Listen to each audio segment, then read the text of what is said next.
ဒီနေ့ညစာလေးအတွက်ကိုတော့မမေဒီနေ့အိမ်စောကြီးရောက်တဲ့နေ့ဆိုတော့ကိုနဲ့မမအတွက်ခောက်ဆွဲလေးကြော်ထားတယ်မမေကြော်ထားတဲ့ခောက်ဆွဲကြော်လေးပြမယ်ဒါလေးကတော့လေစားကန်လေးမှာပူပူနွေးနွေးကြော်ထားတဲ့ခောက်ဆွဲကြော်လေးပါအိမ်မှာကြော်ကျွေးတဲ့ခောက်ဆွဲကြော်ဆိုရင်လေကိုနဲ့မမအရန်ကြိုက်တာဒီခောက်ဆွဲလေးဆိုလို့ရှိရင်လေခောက်ဆွဲတွေအားလုံးပေါင်းမှာ1500ဘူးတဲ့တအိုးကြီးရတယ်အိမ်မှာဆိုလို့ရှိရင်ကုန်တော့မကုန်ဘူး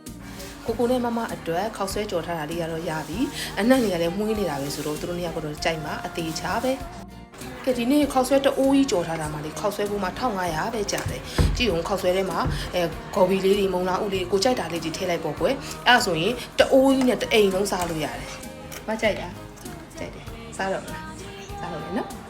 အရှိမစားမယ်နော်ဒါဆိုရင်တော့အရှိမသွားစားလိုက်ပါဦးမယ်ကိုကတော့စားပြီကိုကောင်းဒီမှာရစားကောင်းလားတာတဲ့ကောင်းနိုင်စားဒါကြမှာဟင်းစားလိုက်ပါဦးမယ်နော်အားလုံးပဲတတာ